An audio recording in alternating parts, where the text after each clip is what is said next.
صلی علی رسولہ الکریم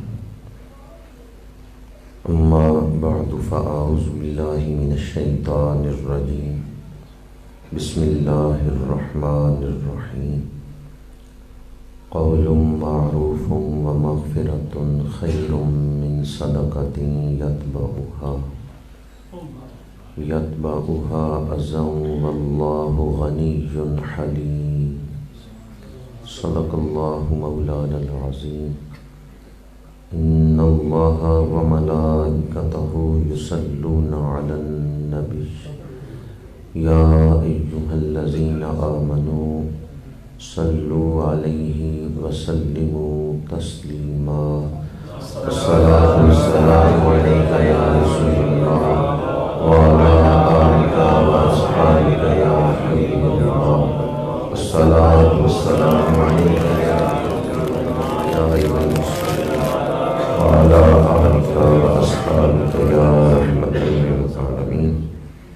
زینت السادات پیر سید صابر حسین شاہ صاحب، فخر السادات پیر سید اسجد علی شاہ صاحب زیدہ مجدہ، فاضل ذی شان حضرت علامہ مولانا احمد رضا جماعتی صاحب، فاضل نوجوان حضرت علامہ مولانا محمد عظیم صاحب، فقر اہل سنت حضرت علامہ مولانا شہزاد عارف صاحب، حضرت مولانا شکیل احمد چشتی صاحب، نجم القراء استاذ الحفاظ حضرت مولانا قاری لیاقت منیر قادری صاحب، عاشق رسالت مآب جناب ڈاکٹر ساجد ضیاء صاحب، انتہائی قابل احترام علماء کرام، مہمانان ذی وقار، برادران اسلام، حاضرین و سامعین، اللہ کریم کا شکر ہے جس نے ہمیں درس قرآن پاک کی بابرکت محفل میں حاضری کی توفیق عطا فرمائی ہے۔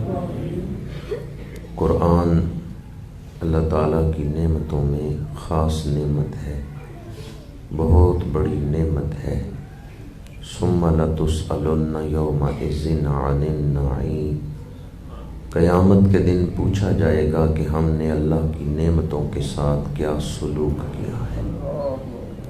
آج جنہوں نے قرآن سے تعلق جوڑا، قرآن کو پڑھا، اس کو سمجھا اور اس پر عمل کیا، قرآن دو جہانوں میں ان کے لیے کافی ہے۔ قرآن سینوں کو بھی روشن کرتا ہے اور قبروں کو بھی روشن کرتا ہے۔ جو قرآن کے قریب ہوا اس نے اللہ کی رحمتوں کو پا لیا، اور جو قرآن سے دور ہوا وہ اللہ کی رحمتوں سے دور ہوا۔ یہی مقصد ہے اس ماہانہ محفل کا کہ آئیں اپنی زندگی کو قرآن کے آئینے کے سامنے کھڑا کر کے دیکھیں ہم کس طرح زندگی گزار رہے ہیں اور قرآن کس طرح زندگی گزارنے کا حکم دیتا ہے۔ جس نے اپنی زندگی کو قرآن کے احکامات سے آراستہ کر لیا اس نے زندگی کا مقصد پا لیا۔ قرآن ہمیں بتاتا ہے کہ ہمیں کیوں تخلیق کیا گیا ہے، ہمیں زندگی کیوں عطا کی گئی ہے، اس زندگی کا مقصد اور راز کیا ہے، اس زندگی کی منزل کیا ہے، اور اس منزل کو کیسے حاصل کیا جا سکتا ہے۔ قرآن اس راستے پہ چلا دیتا ہے کہ جس راستے پہ چلنے والا زندگی کے مقصد کو پا لیتا ہے۔ اللہ تعالی ہمیں قرآن پاک سے ایسا مضبوط تعلق قائم کرنے کی توفیق عطا فرمائے کہ ہماری زندگی کا ہر پہلو قرآن کے رنگ میں رنگا ہوا۔ جو دوست درس قرآن پاک کا اہتمام کر رہے ہیں اللہ تعالی اجر عظیم عطا فرمائے۔ جو علماء، جو مہمان تشریف لائے اللہ تعالی سب کو اجر عظیم عطا فرمائے۔ آج جس موضوع پہ درس قرآن پاک ہو رہا ہے اس کا تعلق ہماری سیرت کردار کے ساتھ ہے اور معاشرے کی اہم ضرورت ہے، تحمل و برداشت۔ آج اس موضوع پر چند گھڑیاں گفتگو کروں گا، برداشت، تحمل۔ اللہ تعالیٰ مجھے حق گوئی کی توفیق عطا فرمائے۔ قرآن پاک میں اللہ کریم نے اہل ایمان کو زندگی گزارنے کا جو لایہ عمل عطا کیا ہے، اس میں سب سے پہلے سورہ بقرہ اور پہلے پارے سے ایک آیت مبارکہ آپ کے سامنے پڑھ رہا ہوں۔ دیگر مذاہب میں یہ رواج تھا، عیسائیت میں اور یہودیت میں، کہ جب کوئی بچہ شعور کی عمر میں پہنچتا تو اس کے والدین اسے نیلے رنگ کے یا زرد رنگ کے پانی میں غسل دیتے اور کہتے کہ اب ہم نے اس پر عیسائیت کا رنگ چڑھا دیا ہے، اور ان کا خیال تھا کہ اس پانی میں حضرت عیسیٰ علیہ السلام کے غسل کا پانی جو ہے وہ نسلاً بعد نسلاً چلتا آ رہا ہے۔ بعض عیسائی زرد رنگ کے پانی میں بچے کو غسل دیتے اور کہتے ہم نے اس کو عیسائی بنا دیا ہے۔ آج بھی ایک مذہب ایسا ہے جس میں دن منایا جاتا ہے رنگ پھینکنے کا۔ وہ یہ سمجھتے ہیں کہ رنگ جو کسی پر ڈالا جائے گا تو اس پر ہمارے مذہب کا رنگ چڑھ جائے گا۔ صحابہ کرام رضوان اللہ تعالی علیہم اجمعین نے عرض کیا، یا رسول اللہ صلی اللہ علیہ وسلم، ہم اپنے بچوں کو کس رنگ کے پانی میں غسل دیں تاکہ ان پر اسلام کا رنگ چڑھ جائے؟ نیلے رنگ کا پانی ہو کہ پیلے رنگ کا، سبز رنگ کا کہ سرخ رنگ کا، کس رنگ کے پانی میں ہم اپنے بچوں کو غسل دیں؟ تو جبریل امین یہ آیت مبارکہ لے کے نازل ہوئے، صبغۃ اللہ ومن احسن من اللہ صبغہ، اے رسول اللہ کے غلاموں تم اپنے اوپر اللہ کا رنگ چڑھاؤ۔ کس کا رنگ؟ اللہ کا رنگ۔ ومن احسن من اللہ صبغہ، اور اللہ کے رنگ سے زیادہ سونا رنگ کون سا ہو سکتا ہے؟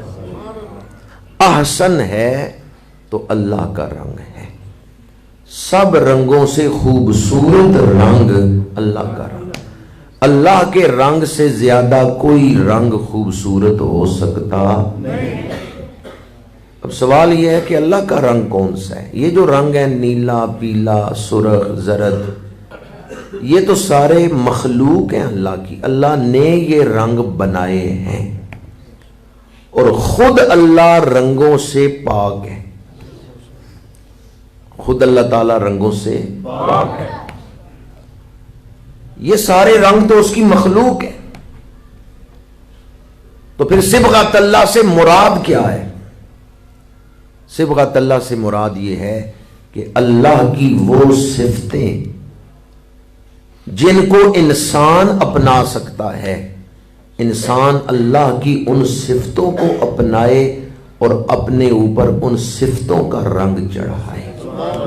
مثلا اللہ علم والا ہے تو انسان کو چاہیے کہ انسان بھی علم حاصل کرے۔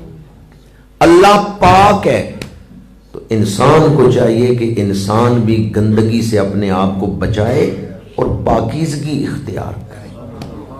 اللہ رحمان ہے تو انسان کو بھی چاہیے کہ انسان اپنے اخلاق میں نرمی پیدا فرمائے۔ اللہ حلیم ہے، حلم والا ہے تو انسان کو چاہیے کہ وہ بھی اپنے کردار میں حلم کو اختیار کرے۔ اللہ نیکوں کے قریب ہے، ان رحمت اللہ قریب من المحسنین، تو ہمیں بھی ان کے قریب ہونا چاہیے، اللہ جن کے قریب ہے۔ وَاعْلَمُوا أَنَّ اللَّهَ مَعَ الْمُتَّقِينَ، اللہ متقین کے ساتھ ہے، تو اب اللہ کا رنگ جو چڑھانا چاہتا ہے اسے چاہیے متقین کے ساتھ۔ میں نے چند ایک مثالیں دی۔ اللہ علم والا ہے تو جو یہ چاہتا ہے میرے اوپر اللہ کا رنگ چڑھے، اسے کیا کرنا چاہیے؟ علم حاصل کرنا چاہیے۔ اللہ تعالیٰ پاک ہے. اکثر آپ تسبیح پڑھتے ہیں محفلوں میں سبحان اللہ سبحان اللہ، اس کا کیا مطلب ہے؟ اللہ پاک ہے. تو جو یہ چاہتا ہے کہ وہ اپنے اوپر اللہ کا رنگ چڑھائے، اسے چاہیے وہ پاکی کو اختیار کرے. اس کی شخصیت میں جہاں گندگی ہے وہ وہاں سے گندگی کو دور کرے. وجود میں گندگی ہے جسم پہ تو اس گندگی کو دور کرے، حد سے اصغر و اکبر کو دور کرے. اگر ذہن میں کوئی گندا خیال ہے تو اس کو دور کرے، دل میں کوئی پلید جذبہ ہے تو اس کو دور کرے. ظاہر بھی پاک ہو باطن بھی پاک ہو. تو اس نے اپنے اوپر اللہ کا رنگ چڑھایا کہ اللہ پاک ہے، بندے نے بھی پاکیزگی اختیار کی. اللہ تعالی حلم والا ہے. تحمل، جو آیت میں نے خطبہ کے دوران پڑھی ہے اس میں اللہ کے ناموں میں سے ایک نام حلیم بیان ہوا ہے. قول معروف و مغفرۃ خیر من صدقۃ یتبعها اذى واللہ غنی حلیم. فرمایا اچھی بات کہنا اور معاف کرنا اس صدقے سے، اس خیرات سے بہتر ہے جس کے بعد تکلیف پہنچائی جائے. یعنی بندہ کسی فقیر کو مالی مدد دے، خیرات کرے اور ساتھ اس کی عزت نفس بھی مجروح کرے، اس کو اذیت دے کہ کوئی کام کیا کر، تو کیا مانگنے آ گیا ہے، ہٹا گٹا ہے، ساتھ اس کو جو بے عزت کر دیا ہے تو یہ اس کو اذیت دی ہے. اذیت صرف جسمانی نہیں ہوتی، قلبی اذیت بھی ہوتی ہے. تو کسی کو خیرات دیں تو اس کی عزت نفس کا بھی خیال رکھیں. فرمایا اس خیرات سے کہ جس کے بعد اذیت ہے، معاف کرنا اور اچھی بات کہنا یہ زیادہ بہتر ہے. آگے فرمایا واللہ غنی حلیم، اور اللہ بے پرواہ حلم والا ہے. غنی، اللہ بے نیاز ہے، وہ کسی کا محتاج نہیں ہے. ہم اس سے مانگتے ہیں وہ ہمیں عطا کرتا ہے، ہم گناہ کرتے ہیں وہ پھر بھی ہمیں رزق عطا کرتا ہے. ہم اس کے حکم توڑتے ہیں، ہم اس کے حکم توڑتے ہیں وہ پھر بھی پال رہے یا نہیں پال. حتیٰ کہ وہ جو اللہ کو مانتے ہی نہیں اللہ ان کو بھی پال رہا ہے. تو وہ حلم والا ہے یا نہیں، حلیم ہے یا نہیں؟ اللہ حلیم ہے، ان کو بھی رزق عطا کر رہا ہے جو اللہ کو مانتے ہی نہیں. تو اب جو یہ چاہتا ہے کہ میں اپنے اوپر اللہ کا رنگ چڑھاؤں، اسے کیا اختیار کرنا چاہیے؟ حلم اختیار کرنا چاہیے. جب کوئی بندہ گناہ کرتا ہے اللہ فوراً سزا نہیں دیتا، اللہ تعالیٰ اس کو مہلت عطا کر. حالانکہ وہ فوراً سزا دینا چاہے تو دے سکتا ہے یا نہیں دے سکتا؟ دے سکتا ہے. وہ غنی ہو کر اور علی کل شیء قدیر ہو کر فوراً سزا نہیں دیتا، تو ہم کسی کی غلطی دیکھ کر فوراً کیوں غصے میں آ جاتے اور فوراً کیوں سزا دیتے؟ اللہ کی صفت ہے حلیم، وہ حلم والا ہے. ہمیں بھی چاہیے کہ ہم حلم کو اختیار کریں. جس نے تحمل و برداشت کو اختیار کیا اس نے اللہ کی صفات کا رنگ اپنے اوپر چڑھایا، اور جس نے تحمل و برداشت کو اختیار کیا اس نے رسول اللہ کی سنت پر عمل کیا. اسی قرآن میں تحمل و برداشت حضور کی سیرت کے طور پر بھی بیان ہوا ہے. فَبِمَا رَحْمَةٍ مِّنَ اللَّهِ لِنْتَ لَهُمْ وَلَوْ كُنْتَ فَظًّا غَلِيظَ الْقَلْبِ لَانفَضُّوا مِنْ حَوْلِكَ فَاعْفُ عَنْهُمْ وَاسْتَغْفِرْ لَهُمْ فَبِمَا رَحْمَةٍ مِّنَ اللَّهِ لِنْتَ لَهُمْ. اے محبوب آپ پر اللہ کی رحمت ہے، آپ ان کے لیے نرم ہیں. لِنْتَ لَهُمْ، آپ ان کے لیے نرم ہیں. آیت مبارکہ کا اسلوب بتا رہا ہے جس پہ اللہ کی رحمت ہوگی اس کی طبیعت میں نرمی ہوگی. فَبِمَا رَحْمَةٍ مِّنَ اللَّهِ لِنْتَ لَهُمْ، جس پہ اللہ کی رحمت ہے اس کی طبیعت میں نرمی. آگے فرمایا وَلَوْ كُنْتَ فَظًّا غَلِيظَ الْقَلْبِ، اگر آپ ترش روح اور سخت دل ہوتے لن فدو من حولک، تو آپ کے گرد یہ عاشقوں کا ہجوم نہ ہوتا۔ محبوب یہ آپ کے گرد جو دیوانہ وار عاشقوں کا ہجوم ہے، یہ آپ کا اخلاق ہے جو انہیں کھینچ کے لے آتا۔ آئے ہیں دشمن ہیں، گئے ہیں غلام بن کے، آئے ہیں معاذ اللہ تلوار اٹھا کے، گئے ہیں تو اپنا دل بھی دے کے گئے۔ یہ آپ کا اخلاق ہے جو دلوں کو فتح کر لیتا ہے۔ یاد رکھیں میرے آقا کریم صلی اللہ علیہ وآلہ وسلم نے شہری فتح نہیں کیے، مکہ فتح نہیں کیا، مکے والوں کا دل بھی فتح کر لیا۔ اور اس آیت مبارکہ میں جو حضور کا تحمل و برداشت بیان کیا گیا نا، وہ اگلے حصے میں ہے فاعف عنہم، آپ انہیں معاف فرما دیں، درگزر کریں، واستغفر لہم، اور ان کے لیے بخشش طلب کریں۔ صرف سمجھانے کے لیے بات عرض کر رہا ہوں، اگر کوئی آپ کا دل دکھائے، آپ اس کو صرف معاف کر دینا تو یہ بھی بڑا تحمل ہے۔ چاہے جائے کہ آپ اس کو معاف کرنے کے ساتھ یہ دعا بھی کریں، یا اللہ تو بھی ان کو معاف کر۔ سمجھئے میں کیا کہہ رہا ہوں؟ کسی کے لیے خیر مانگنا، جو آپ کا دل دکھا ہے آپ اس کے لیے خیر مانگ رہے ہو، کمال ہے یا نہیں؟ عبداللہ بن مسعود فرماتے ہیں مجھے اب بھی وہ منظر نظر آ رہا ہے، اب بھی میں اس منظر کو دیکھ رہا ہوں کہ احد کے میدان میں حضور کی پیشانی مبارک پہ زخم ہے، ہونٹ مبارک پھٹے ہیں، زخم آئے ہیں۔ حضور نے دین کے لیے زخم برداشت کرنے کو سنت بنایا ہے، ورنہ حضور دعا فرماتے دین پھیل جاتا، کوئی تکلیف ہی نہ آتی، لیکن حضور نے دین کے لیے محنت کرنے اور دین کے لیے تکلیف برداشت کرنے کو اپنی سنت بنایا۔ عبداللہ بن مسعود کہتے ہیں اب بھی وہ منظر مجھے نظر آ رہا ہے، حضور کے ہونٹوں سے خون بہ رہا ہے اور حضور دعا کر رہے ہیں پروردگار انہیں معاف کر۔ صرف خود ہی معاف نہیں کر رہے، اللہ سے بھی ان کے لیے معافی طلب کر رہے ہیں۔ یہ ہے کمال سیرت، یہ ہے انسانیت کے ساتھ انتہا درجے کا پایا۔ حریص علیکم، اللہ کا نبی تمہارا خیر خواہ ہے۔ فاعف عنہم، انہیں معاف کر دیجئے، واستغفر لہم، اور ان کے لیے اللہ سے بخشش طلب کریں۔ کسی کو معاف کرنا یہی بہت بڑا کمال ہے، چاہے جائے کہ کسی کے لیے معافی طلب کرنا، اللہ سے معافی طلب کرنا کہ یا اللہ تو بھی ان کو معاف کر دے۔ تو جو تحمل و برداشت کو اپنائے گا وہ اللہ کی صفت کا رنگ بھی اپنے اوپر چڑھا رہا ہے اور حضور کی سنت پہ بھی عمل کر رہا ہے۔ جب میں کہتا ہوں کہ تحمل برداشت کرنے والا اللہ کی صفت کا رنگ چڑھا رہا ہے تو اس میں یہ بات یاد رکھیں کہ جیسے ہم برداشت کرتے ہیں اللہ اس طرح برداشت کرنے سے تو پاک ہے۔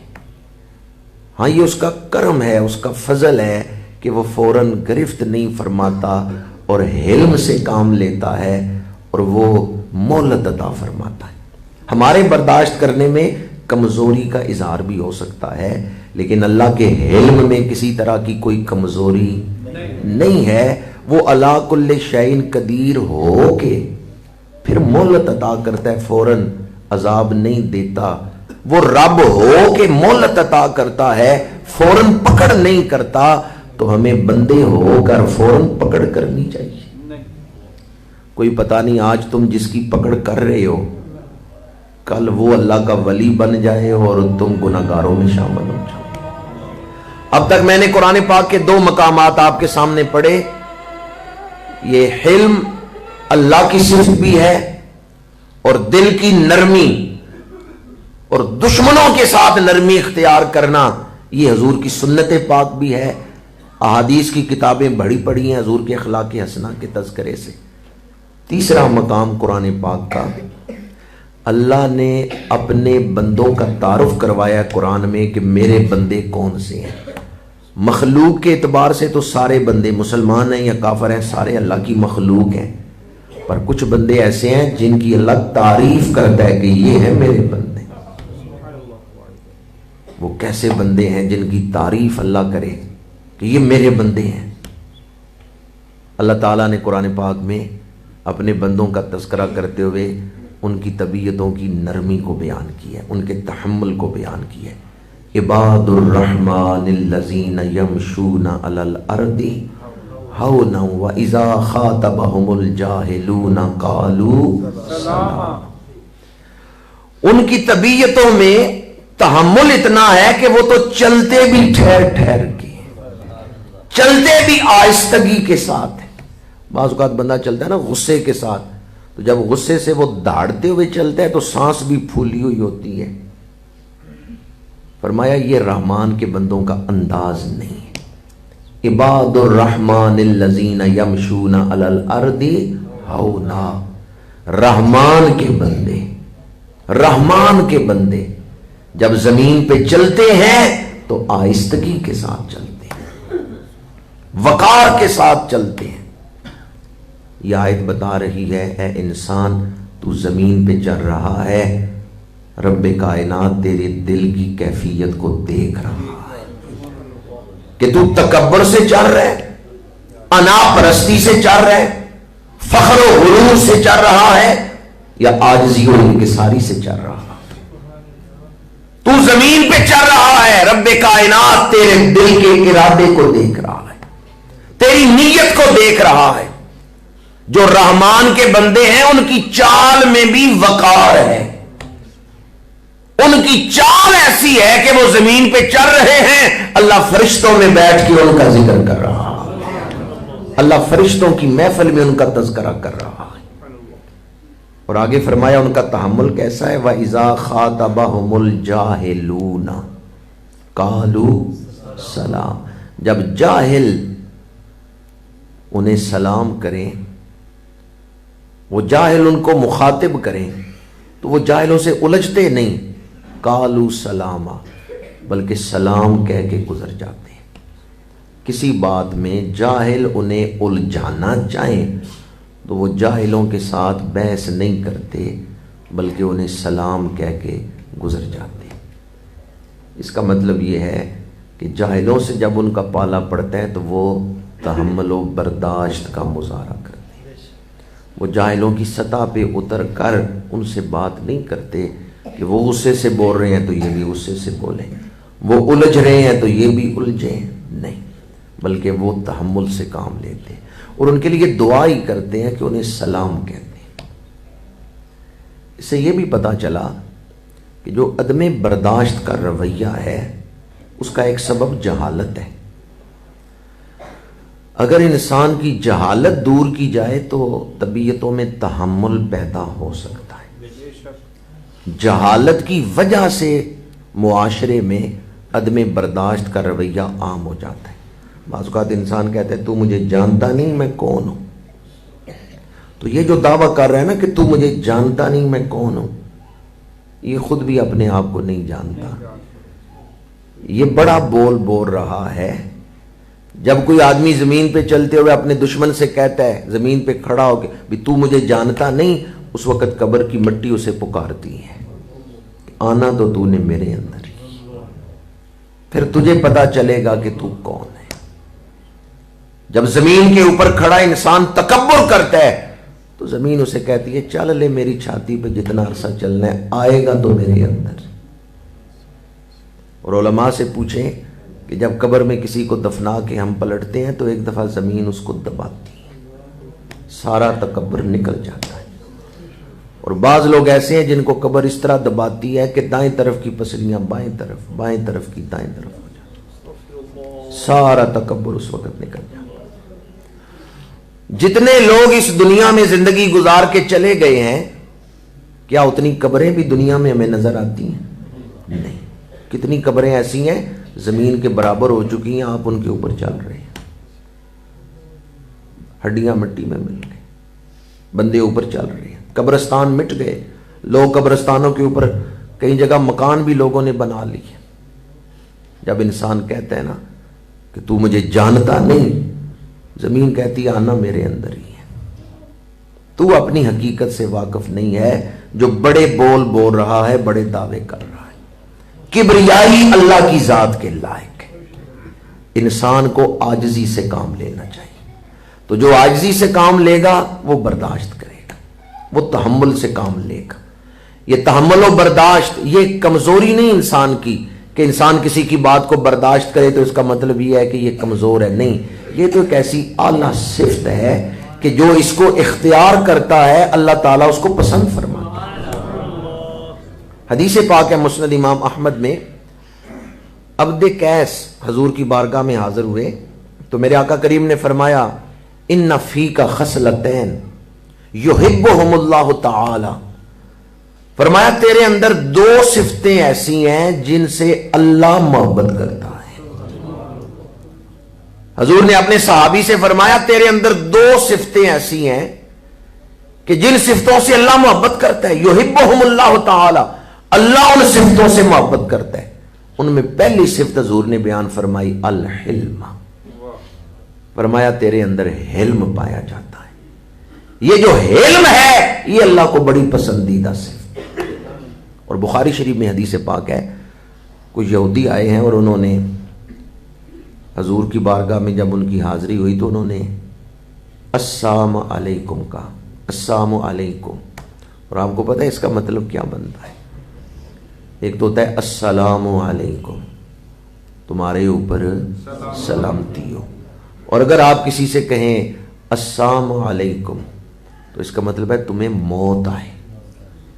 تو ان یہودیوں نے آ کر یہ بے ادبی کا طریقہ اختیار کیا۔ ام المومنین حضرت عائشہ صدیقہ رضی اللہ تعالی عنہا انہوں نے سنا تو انہوں نے سخت جواب دیا۔ میرے آقا کریم نے ارشاد فرمایا عائشہ انہیں چھوڑ دو، ان اللہ یحب الرفق، اللہ کو نرمی پسند ہے۔ ام المومنین عرض کرتی ہیں یا رسول اللہ صلی اللہ علیہ وسلم، انہوں نے جس انداز میں لفظ بولے تھے کہ آپ نے ان پر غور فرمایا ہے؟ میرے آقا کریم نے فرمایا ہاں، میں نے ان کو جواب دیا تھا وعلیکم، یعنی جو چیز وہ میری طرف بھیج رہے تھے، حضور نے چونکہ شریعت بھی عطا کرنی ہے تو اس لیے آپ نے فرمایا میں نے ان کو جواب دے دیا تھا وعلیکم۔ تو اس سے ہمیں ایک مسئلہ پتہ چل گیا کہ کوئی غیر مسلم سلام کرے تو جواب کیا دینا چاہیے؟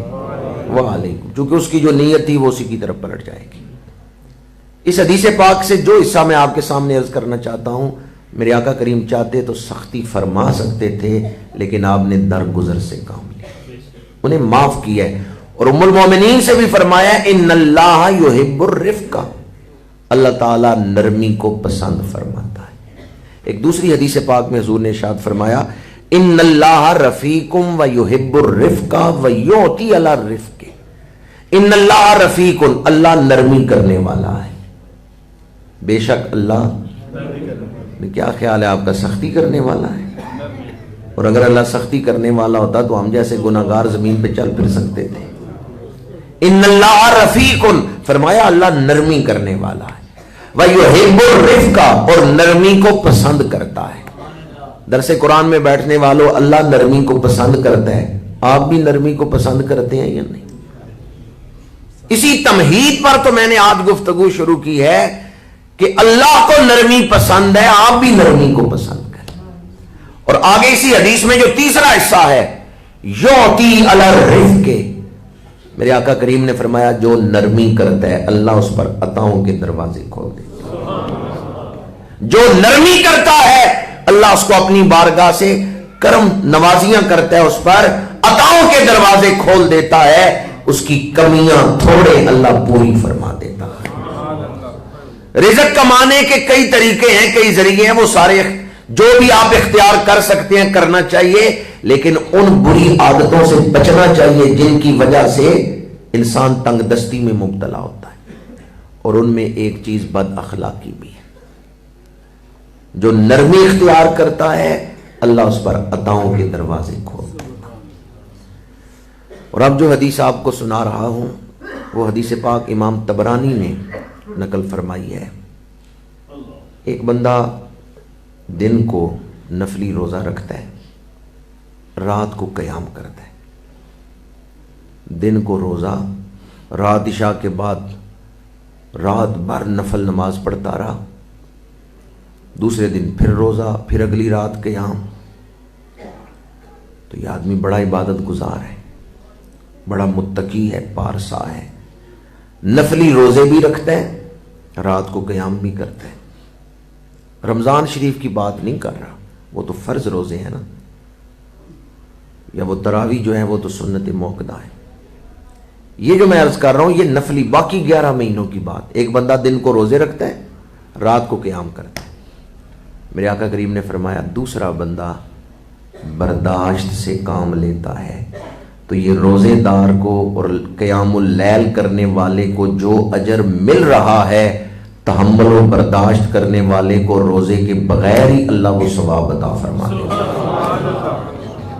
حدیث پاک کے الفاظ سنیں جو امام طبرانی نے نقل کیے ہیں، ان الرجل لیدرک بالحلم درجۃ الصائم القائم، جو حلم سے کام لیتا ہے، ان الرجل لیدرک بالحلم درجۃ الصائم القائم، وہ جو قیام کرنے والا ہے اور روزے رکھنے والا ہے، وہ روزے رکھ کے اور رات بھر نفل پڑھ کے جو مقام حاصل کرتا ہے، کسی کے تانے کو برداشت کرنے والا بغیر روزہ رکھے ہی اس ثواب تک پہنچ جاتا ہے۔ تو پھر برداشت کرنے کی صفت کمزوری ہے یا خوبی ہے؟ یہ برداشت کرنا تو خوبی ہے، پر شیطان کرنے نہیں دیتا۔ جب کوئی بندہ سختی سے بولتا ہے نا تو شیطان جس کے ساتھ سختی کی جا رہی ہے یا کوئی برداشت کا مرل ہے، شیطان اس کی کمر میں ہج مارتا ہے، اسے برانگیختہ کرتا ہے کہ فوراً جواب دے، اور بندہ سوچے سمجھے بغیر فوراً بول پڑتا ہے، اور بعد میں غلطی کا احساس ہوتا ہے تو پھر کہتا ہے وہ غصے میں مجھے پتہ نہیں چلا، میں غصے میں غلطی کر گیا، مجھے معاف کر دو۔ اس وقت دماغ پہ غصہ جو ہے نا یہ عقل پہ حاوی ہو جاتا ہے اور انسان عقل سے کام نہیں لے سکتا، اس لیے بسا اوقات ایسے فیصلے کر دیتا ہے غصے میں۔ ایک دور تھا کہ اسلامی حکومت میں یہ قانون تھا، قاضی غصے میں فیصلہ نہیں لکھ سکتا تھا، کمرہ عدالت میں قاضی غصے میں بیٹھ کے فیصلہ نہیں لکھ سکتا، کیونکہ اگر وہ غصے میں فیصلہ لکھے گا تو تمام پہلوؤں کا حق نہیں ادا کرے گا جو غور و فکر کرنے چاہیے پہلو۔ غصے میں انسان ایک طرف ہی دیکھتا ہے کہ فوراً بدلہ لینا چاہیے۔ میرے آقا کریم نے صحابہ سے پوچھا کہ پہلوان کون ہے؟ صحابہ نے عرض کیا کہ ہمارے نزدیک تو وہی پہلوان ہوتا ہے جو دشمن کو پچھاڑ دے، اسے زمین پہ گرا دے۔ میرے آقا کریم نے فرمایا نہیں، بہادر وہ ہے جو غصے کے وقت اپنے جذبات پہ قابو رکھتا ہے، جو اپنے جذبات پہ کنٹرول رکھتا ہے، وہ پہلوان ہے۔ تو میں نے جہاں تحمل کے فضائل بیان کیے ہیں وہاں تحمل نہ ہونے کے 2 سبب بھی آپ کے سامنے بیان کر چکا ہوں، ایک جہالت اور دوسرا غصہ۔ یہ 2 سبب ہیں جن کی وجہ سے آدمی اپنی طبیعت پہ کنٹرول نہیں رکھتا، ایک غصہ ہے اور دوسرا سبب کون سا ہے؟ جہالت۔ اگر بندے کو پتا ہو نا کہ صبر کرنے سے پھل کیا ملے گا، اگر علم ہو کہ برداشت کرنے سے اللہ کی صفت کا رنگ بھی چڑھے گا، رسول اللہ کی سنت پہ بھی عمل ہوگا، رحمان کے بندوں میں بھی میں شامل ہو جاؤں گا، بغیر نفلی روزہ رکھے نفلی روزے کا ثواب ملے گا، بغیر قیام اللیل کے ساری رات جاگنے اور عبادت کرنے کا ثواب ملے گا، تو پھر اگر کوئی ایسا موقع آ جائے غصے کا تو بندہ صبر کرے گا کہ صبر کر کے برداشت کر کے اتنے بڑے اجر کا میں مستحق بن گیا۔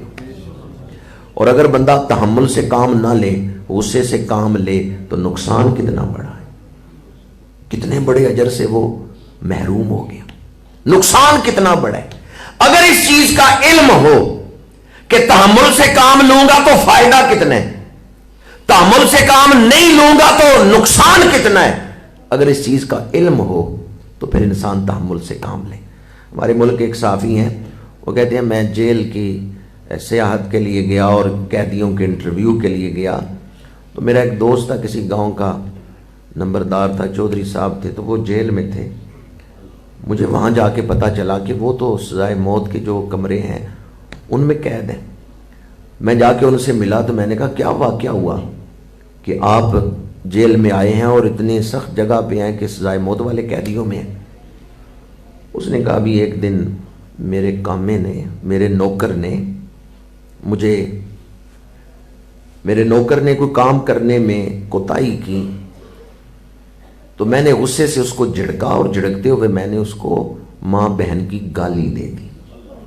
تو میرے نوکر نے کہا کہ مجھے جھڑک لیں، مجھے مار لیں، مجھے گالی نہ دیں. تو میں غصے میں تھا، میں نے کہا اگر میں گالی دوں تو کیا کرے گا؟ تو اس نے کہا پھر میں بھی جواب دوں گا. جو یہ سب کہتے ہیں مجھے اور غصہ آ گیا کہ میرا نوکر ہے، میری تنخواہ کھاتا ہے، میرے ڈیرے پہ رہتا ہے، اور کہتا ہے کہ اگر میں نے گالی دی تو وہ بھی گالی دے گا. کہتے ہیں رائفل دیوار کے ساتھ لٹکی ہوئی تھی، لوڈ تھی، میں نے اتاری، اس کو فائر کیا، وہ مر گیا. میں گرفتار ہو گیا، کیس چلتا رہا، جج نے سرائے موت سنا تھی. لیکن آج میں سوچتا ہوں کہ اگر اس وقت میں اپنے اس نوکر کی بات برداشت کر لیتا تو آج روزانہ جیل میں پولیس والوں کی گالیاں نہ سنتا، آج ان ملازموں کی گالیاں نہ میں سن رہا ہوتا. اس مقام تک مجھے پہنچایا ہے تو میری عدم برداشت نے پہنچایا ہے کہ میرے اندر برداشت نہیں تھی. جب بعض اوقات لوگ کہتے ہیں کہ مجھ سے غلط بات برداشت نہیں ہوتی، تو یاد رکھیں برداشت غلط بات ہی کرنی ہوتی ہے، جو صحیح بات ہوتی ہے وہ تو تسلیم کرنی ہوتی ہے. فرق سمجھ آیا آپ کو؟ جو بات صحیح ہے لیکن آپ کے مزاج کے خلاف ہے اس کو تو آپ نے تسلیم کرنا ہے، برداشت تو غلط بات کو ہی کرنا ہے. اور کہتے ہیں مجھ سے غلط بات نہیں برداشت ہوتی. جو بعض لوگوں نے ایسے غلط جملے بنا دیے ہیں، کہتے ہیں جو بندہ اندر سے ٹھیک ہوتا ہے نا، سچا ہوتا ہے، وہ کوڑا ہی ہوتا ہے. بندہ تے کوڑا ہے پر بندہ اندروں ٹھیک ہے. مجھے بتائیں حضور سے زیادہ کوئی سچا ہو سکتا ہے؟ یہ قانون آپ وہاں اپلائی کر سکتے ہیں کہ جو بندہ اندر سے ٹھیک ہو وہ کوڑا ہوتا ہے؟ اللہ کے رسول سید الانبیاء قرآن جن کی نرمی کو بیان کر رہا ہے، دل بھی نرم ہے، زبان بھی نرم. ہاں آپ یوں کہیں کہ جو اندر سے نرم ہے اس کی زبان بھی نرم ہے. یہ غلط قانون نہ بیان کر دیں کہ بندہ تے کوڑا ہے پر اندروں ٹھیک ہے. یہ بھی ہماری جہالت ہے کہ ایسے ایسے جملے ہم نے معاشرے میں عام کیے ہوئے ہیں جن سے عدم برداشت پھیل رہی. میں نے آپ کے سامنے قرآن پاک احادیث مبارکہ کی چند ایک مثالیں دی. آخری بات کر رہا ہوں. یہ 2-3 دن پہلے عرس گزرا ہے خواجہ خواجگاں قبلہ عارفاں مسند نشین تصوف و ولایت حضرت خواجہ باقی باللہ رحمت اللہ تعالی علیہ. وہ ہستی جو ہندوستان میں سلسلہ علیہ نقش بندیہ کو لے کے آئے ہیں.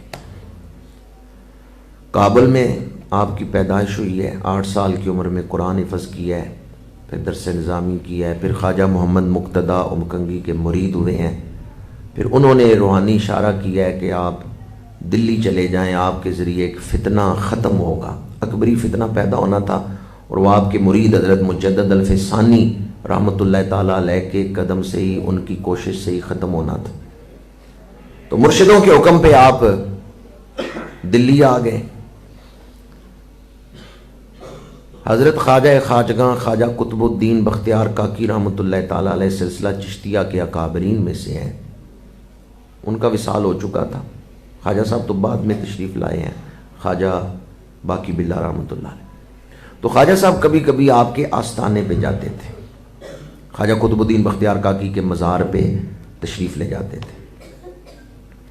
ایک دن ایسا ہوا کہ حضرت خواجہ باقی باللہ رحمت اللہ تعالیٰ علیہ آ رہے ہیں خواجہ قطب الدین بختیار کاکی رحمت اللہ علیہ کے مزار پہ.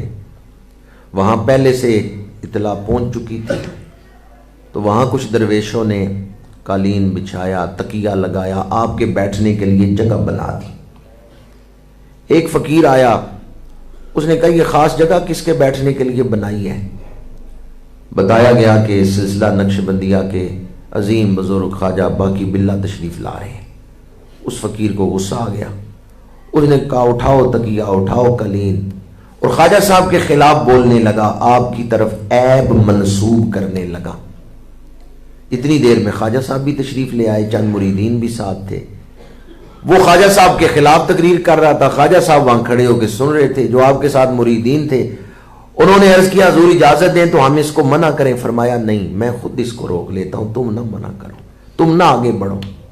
خواجہ صاحب آگے بڑھے تو اس فقیر سے جو آپ ہی کے خلاف بول رہا تھا اور آپ کو دیکھ کے زیادہ سختی سے بولنے لگا، آپ نے اس کے قریب جا کے کہا بھئی مجھے نہیں تھا پتا کہ میرے لیے کوئی تکیہ لگایا گیا ہے یا قالین بچھا رہے ہیں، میرے لیے کوئی مسند بچھا رہے ہیں، اگر یہ مجھ سے پوچھتے تو میں ان کو اجازت نہ دیتا، کیونکہ میں تو یہاں خواجہ قطب الدین بختیار کاکی رحمۃ اللہ علیہ کے مزار مبارک پہ فاتحہ خوانی کے لیے آ رہا تھا، اللہ والوں کے پاس حاضری کے لیے آ رہا تھا، میرے پوچھے بغیر انہوں نے مسند بچھائی ہے اور تکیہ لگایا ہے، اگر یہ مجھ سے اجازت لیتے، مجھ سے پوچھتے تو میں ان کو اجازت نہ دیتا۔ اور دوسری بات سنو، تم نے جو عیب میری طرف منسوب کیے نا کہ میرے اندر یہ بھی عیب ہے، میرے اندر یہ بھی عیب ہے، یہ تم نے تھوڑے بیان کیے ہیں، میرے اندر اس سے زیادہ عیب ہے۔ تم جو بیان کر رہے ہو اس سے مجھے کوئی غصہ نہیں آئے گا، کوئی تکلیف نہیں ہوگی، کیونکہ تم تو تھوڑے عیب بیان کر رہے ہو، میرے اندر تو زیادہ عیب۔ جب آپ یہ فرما رہے تھے تو وہ فقیر جو آپ کے خلاف بول رہا تھا اس کی آنکھوں سے آنسو جاری ہو، اس نے کہا آپ فقر کا دریا عبور کر گئے ہیں، میں تو آپ کی برداشت ہی دیکھ رہا تھا، میں تو آپ کی برداشت ہی دیکھ رہا تھا کہ آپ میں برداشت کی طاقت کتنی ہے۔ حضرت سلطان باؤ رحمۃ اللہ تعالی علیہ نے فرمایا نا، جیودیاں جے مر رہنا ہوئے تاں دیس فقیراں بئیے ہو، جے کوئی سٹے روڑا کوڑا وانگ روڑی سیے ہو، جے کوئی سٹے روڑا کوڑا وانگ روڑی سیے ہو، جیودیاں جے مر رہنا ہوئے تاں دیس فقیراں بئیے ہو، موتو انتم قبل ان تموتو۔ حضرت خواجہ باقی باللہ رحمۃ اللہ تعالی علیہ نے فرمایا کہ میرے اندر اس سے زیادہ عیب ہے، تو وہ جو آپ کی طرف عیب منسوب کر رہا تھا وہی رونے لگ گیا۔ اس نے کہا آپ نے تو کمال درجے کی برداشت، آپ نے تو برداشت کا حق ادا کر دیا، آپ تو فقر کا دریا عبور کر گئے ہیں، آپ تو فقر کے اعلیٰ مقام تک پہنچ گئے۔ یہی حضرت خواجہ باقی باللہ رحمۃ اللہ تعالی علیہ، دلی کے ایک نوجوان کو خواب میں خواجہ قطب الدین بختیار کاکی کی زیارت ہوئی، انہوں نے فرمایا کہ سلسلہ نقشبندیہ کے ایک مرد کامل دلی میں آئے ہوئے ہیں، تو جا کے ان کی بیعت ہو جا۔ وہ نوجوان اٹھا، لوگوں سے پوچھا، خواجہ صاحب کے بارے میں معلومات ملی کہ یہ مرد کامل ہیں، وہ آ گیا خواجہ صاحب کے دروازے پہ، حضرت خواجہ باقی باللہ رحمۃ اللہ علیہ کے پاس، اپنا خواب سنایا کہ مجھے کل رات خواب میں خواجہ قطب الدین بختیار کاکی رحمۃ اللہ تعالی علیہ نے کہا ہے کہ سلسلہ نقشبندیہ کے ایک کامل مرد آئے ہوئے ہیں، تو جا کے ان کی بیعت کر لے، تو میں آپ کے پاس آیا ہوں، آپ مجھے بیعت فرمائیں۔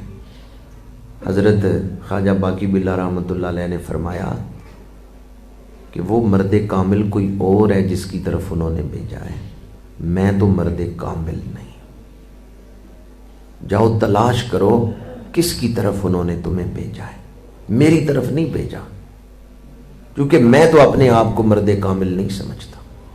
ہاں اگر تمہیں کوئی مرد کامل مل گیا نا تو مجھے بھی بتانا تاکہ میں بھی اس کی خدمت کر کے کوئی نفع حاصل کر لوں۔ اس کو واپس بھیج دیا، نہیں بیعت کیا۔ دوسری رات خواب میں پھر خواجہ قطب الدین بختیار کاکی ملے، آپ نے فرمایا کہ جہاں تو پہنچا تھا نا وہاں ہی میں نے بھیجا تھا، وہی مرد کامل ہیں، پر عاجزی کرنا ان کا زیور ہے، انکساری ان کا زیور ہے۔ وہ کہتے رہے کہ میں مرد کامل نہیں، تو بیٹھے رہنا، تو نے کہنا میں نے بیعت آپ ہی کی اور نہیں۔ دوسرے دن وہ نوجوان پھر آ گیا اور آپ کے دروازے پہ بیٹھ کے کہنے لگا اب تو میں بیعت ہوئے بغیر نہیں جاؤں گا، مجھے تو خواجہ قطب الدین بختیار کاکی رحمۃ اللہ علیہ نے آج رات پھر تاکید فرمائی ہے کہ وہی مرد کامل ہیں جو عاجزی کر رہے ہیں۔ اس سے پتہ چلتا ہے کہ عاجزی اہل کمال کا زیور ہے۔ نہد شاخ پر میوہ سر بر زمین، جس شاخ پہ پھل لگا ہوتا ہے وہ شاخ ہی جھکی ہوئی ہوتی، اس کا جھکا ہوا ہونا ہی دلیل ہے کہ یہ شاخ پھل والی۔ حضرت حضرت شیخ عبد الحق محدث دہلوی رحمۃ اللہ تعالی علیہ، آپ کے بارے میں نے کہیں پڑھا تھا کہ آپ تشریف لائے نظامیہ خانقاہ پہ، حضرت نظام الدین اولیاء محبوب الہی رحمۃ اللہ تعالی علیہ کی خانقاہ پہ، تو خواجہ صاحب نے فرمایا میری دستار دروازے پہ بچھا دو۔ کہ آپ میری گلی میں بچھا دو، آپ میری دستار پہ چلتے ہوئے تشریف لائیں۔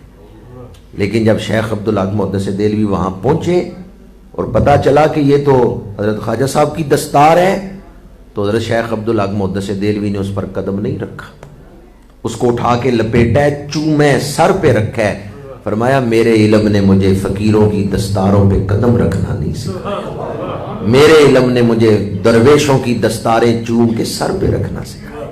تو دونوں طرف عاجزی تھی، دونوں طرف انکساری تھی۔ علم انسان کی شخصیت کو روشن کرتا ہے، جہاں روشنی آئے گی وہاں عاجزی ہوگی۔ اگر علم نے انسان کو معاشرے کے لیے نفع بخش نہیں بنایا، علم نے درندہ بنایا ہے، تو وہ علم ہے ہی نہیں، وہ جہالت کی کوئی قسم ہے۔ آج لوگ، سارے لوگوں کی بات نہیں کر رہا، بعض لوگ ایسے ہیں کہ بڑے اعلیٰ ڈاکٹر بن گئے، انسان نہیں بنے، بڑے اعلیٰ وکیل بن گئے، انسان نہیں بنے، بڑی بڑی عدالتوں کے جج بن گئے، انسان نہیں بنے، عہدے بڑے بڑے حاصل کر لیے، پر انسانیت کی سند، انسانیت کا سرٹیفکیٹ نہیں لے سکے۔ انسان بننے کے لیے وہ صفات اپنانا ہوں گی جو صفات اللہ کو پسند ہیں، اللہ کے رسول کو پسند ہے، ان میں ایک صرف برداشت کرنا ہے۔ ایک شعر پر ہی گفتگو کو سمیٹ رہا ہوں کہ جب کوئی آپ کے خلاف بات کرے، آپ کا دل دکھے، آپ کو غصہ آئے، برداشت کرنے کو جی نہ کرے، تو اس وقت آج کے درس قرآن کے اس پیغام کو یاد کر لیں۔ ایک لکڑی ہے عود، اس کو آگ لگائی جائے تو وہ خوشبو پھیلاتی ہے، اور روڑی کو آگ لگائیں تو کیا پھیلاتی ہے؟ تو آپ کیا بننا پسند کرتے ہیں؟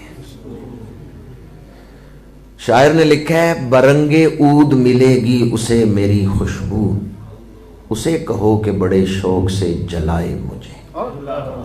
برنگے عود ملے گی اسے میری خوشبو، اسے کہو کہ بڑے شوق سے جلائے مجھے۔ میں کوئی روڑی تو نہیں کہ تم مجھے جلاؤ گے تو بدبو پھیلے گی، نہیں، میں تو عود ہوں کہ جسے آگ لگائی جائے تو وہ خوشبو دیتی ہے۔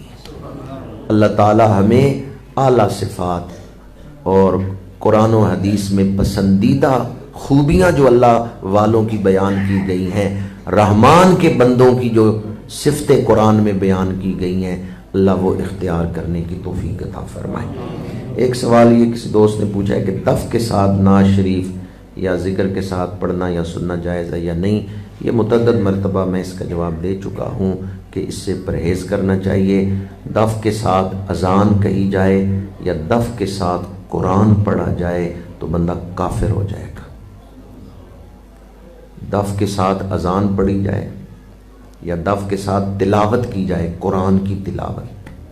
کئی قوال ایسے ہیں، قوالوں کو بھی شوق آ گیا کہ قوالی کرتے ہوئے آیتیں پڑھیں، تو وہ استانوں پہ جاتے ہیں نا قوالیاں کرتے، ادھر میوزک چل رہا ہے، خود چلا رہے ہیں وہ کیا ان کے نام ہے ہارمونیم وغیرہ، اور ساتھ آیتیں پڑھ رہے ہیں۔ یاد رکھیں قرآن کی تلاوت کا ایک ادب ہے، اگر دف کے ساتھ قرآن کی تلاوت کی جائے، یہ حضرت مولانا علی قاری رحمۃ اللہ تعالیٰ علیہ نے فتویٰ لکھا ہے مرقات میں، وہ بندہ کافر ہو جائے۔ تو مجھے بتائیں، تلاوت کا ادب ہے، اذان کا ادب ہے، رسول اللہ کے ذکر کا کوئی ادب نہیں۔ حضور کا ذکر بھی ادب سے کرنا چاہیے۔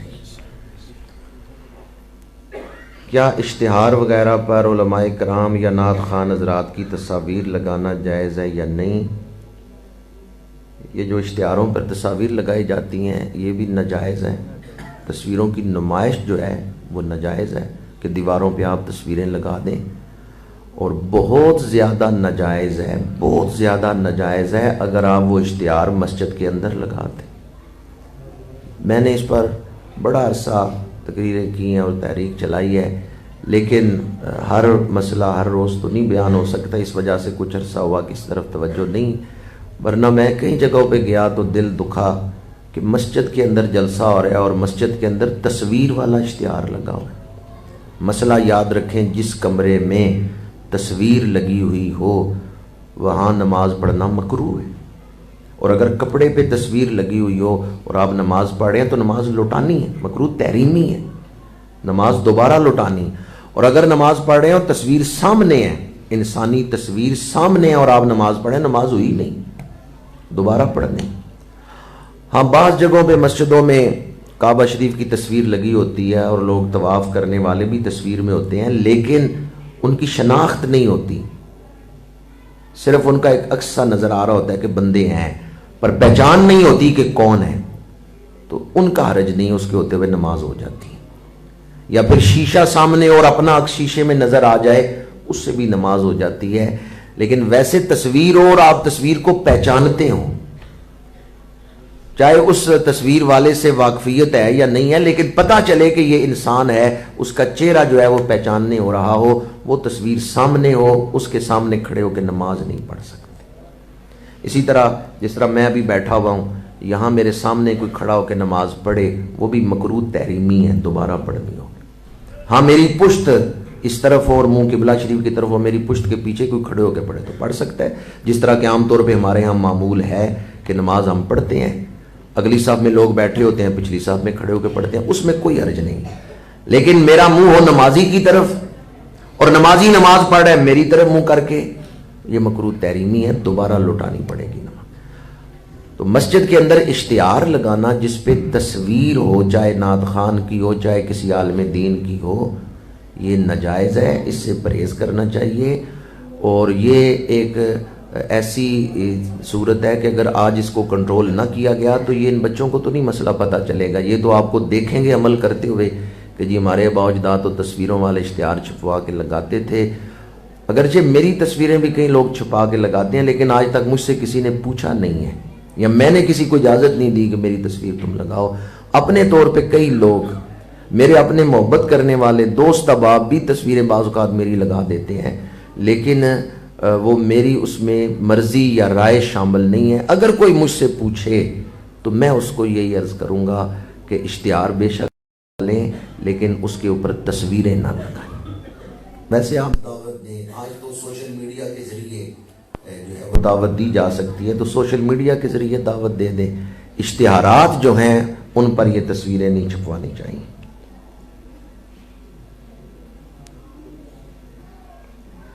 اگر کوئی شخص امامت کرواتا ہے اور داڑھی شریف اس نے سنت کے مطابق ٹھیک رکھی ہوئی ہے، کسی بیماری کی وجہ سے داڑھی کے کچھ بال گر گئے ہیں، اس نے کٹوائی نہیں داڑھی، بیماری کی وجہ سے بال گر گئے ہیں، یا کوئی ایسی دوائی اس نے استعمال کی بیماری کے لیے جس کے اثر سے وہ بال گرے، تو کیا یہ شخص امامت کروا سکتا ہے یا نہیں؟ وہ شخص امامت کروا سکتا ہے۔ فاسق وہ ہوگا جو داڑھی شریف کٹواتا ہے، تو اس نے چونکہ کٹوائی تو نہیں ہے، وہ تو بیماری کی وجہ سے بال گرے ہیں۔ اور اسی طرح وہ آدمی جو بالغ ہو جائے لیکن اس کو داڑھی آئے ہی نہ، وہ بھی نماز پڑھا سکتا ہے۔ بعض لوگ ایسے ہوتے ہیں کہ ان کو داڑھی شریف نہیں آتی، تو اگر کسی کو داڑھی شریف آئی نہیں یا تھوڑے بہت بال آئے ہیں اور عمر اس کی 30 سال ہو گئی ہے یا 40 سال ہو گئی ہے، داڑھی آئی نہیں، تو وہ بھی نماز پڑھا سکتا ہے۔ ہاں وہ جو داڑھی کٹوائے، داڑھی شریف آئی ہے لیکن اس نے کٹوائی ہے اور سنت کے مطابق نہیں رکھی، وہ نماز نہیں پڑھا سکتا، وہ فاسق کی جو تعریف ہے اس میں آئے گا۔ اللہ تعالی ہمیں دین سمجھنے اور اس پر عمل کرنے کی توفیق دے۔ وما علینا الا البلاغ۔